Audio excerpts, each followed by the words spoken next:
তো আমাদের হচ্ছে এখন 3টে বাজতে কত বাকি রাতে, আর আমরা সব বেরোচ্ছি। একে আমার ব্যাগ দিয়ে দিয়েছে, আর আমাকে দেখো না কি দিয়ে দিয়েছে, একটা বচকা ধরিয়ে দিয়েছে। আর এ হচ্ছে বমি করে করে শরীরটা খারাপ হয়ে গেছে। সোল ভিশনে আপনাদের সবাইকে নমস্কার জানাই। শেষ যাত্রায় ভাবলাম একটা ভিডিও আপনাদের জন্য করে যাই। আর হ্যাঁ, আমার পুরো ভিডিওগুলো দেখে নিন, তারপর ভালো লাগলে লাইক কমেন্ট শেয়ার অবশ্যই করবেন, আর সাবস্ক্রাইব করতে কিন্তু ভুলবেন না। পুরো ভিডিওটা দেখে কমেন্টে অবশ্যই জানাবেন কেমন লেগেছে, আর পুরো ভিডিওটা কিন্তু দেখবেন, ঠিক আছে? শ্বশুরমশাই আছে। তো ওদের ঘরে চলে আসলাম। এদিকে দেখছি সবাই ঘুমাচ্ছে। এটা বুচু ঘুমাচ্ছে, বুচুর ভাই ঘুমাচ্ছে, আর মা পাশে আছে। তো দাদাও আজকে চলে যাবে, তো ট্রলি গুছানো হচ্ছে। যাই হোক, ভিডিওটা দেখুন।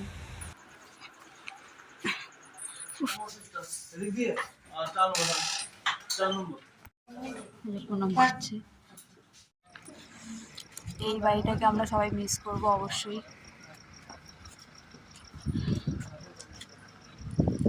যাই হোক, রাত্রে টাটা করছি। বাবা রাত্রেবেলায় কি হাওয়া দিচ্ছে জানি না, দেখতে পাচ্ছেন কিনা, তারপরে আমি ভিডিও দেখাচ্ছি।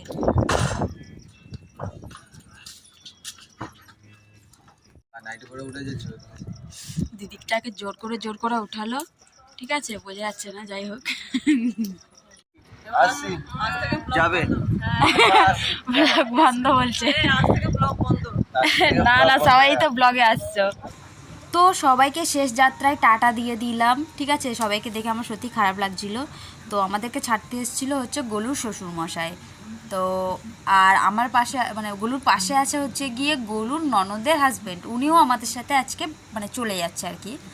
তো গাড়িতে করে আমাদের ছাড়তে এসেছিলো, আর সব কিছু লাগানো হচ্ছিলো, আর স্টেশনে আমরা সবাই ছিলাম। আর ও গলু তো মানে বমি করে করে ওর পুরো শরীরটা খারাপ করে গেছে। আর দেখুন এখানকার মানে স্টেশনগুলো কত সুন্দর, মানে পরিষ্কার। গলু আগে আগে যাচ্ছে, আমরা পেছনে পেছনে আসি। তো আসার পরে দেখছি ফাঁকা রয়েছে, এদিকটায় কিছুটা লোক রয়েছে, আর সব আমরা বসে আছি।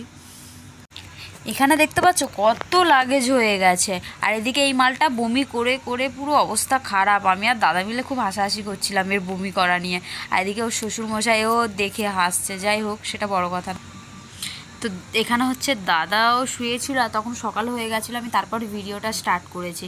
এদিকে গলুর এখানে আসলাম, আমাদের একটু দুজনের মানে, তো গলুদের সিট আর আমাদের সিট আলাদা আলাদা পড়েছিল। এদিকে দেখছি গলু আর গলুর হাজব্যান্ড শুয়ে আছে। আমি অতটা দেখতে পাইনি যে গলু কোথায়, আমি খালি ভাবছি উপরে যে চাদরটা দেখতে পাচ্ছেন এখানে, ওটা হয়তো গলু হবে। আর এইদিকে ওর বড় ওকে বলছে এই তো ওর পাশে, আমার পাশে। তার মধ্যে ওর ঘুমও ভেঙে গেছে। ও দেখে আমাকে লজ্জা পেয়ে গেছে, যেহেতু আমি ফোনটা মানে সামনে নিয়েছিলাম, ও বুঝে গেছে যে আমি ব্লগ বানাচ্ছি, ঠিক আছে। এর পরের ভিডিওটা দেখুন একবার, কি জোরে জোরে নাক ডাকছে।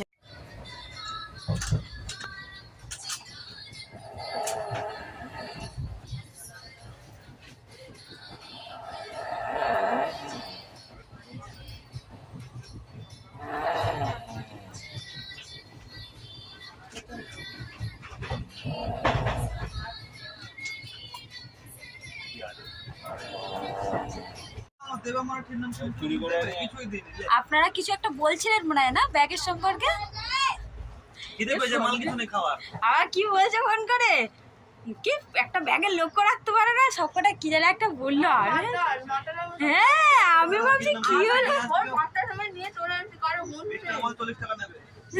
এই লোকটা জানে, ভস করে নাক ডাকছিল, এই লোকটা জানে। আবার এ বলছে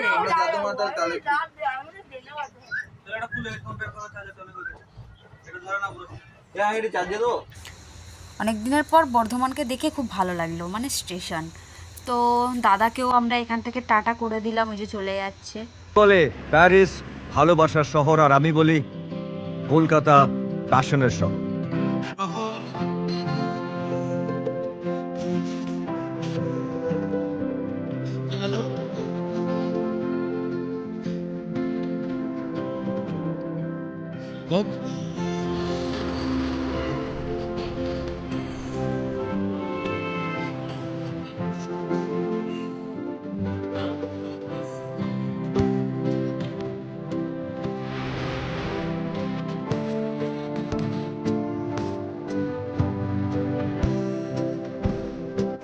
তো সবাইকে এখনকার মতন টাটা।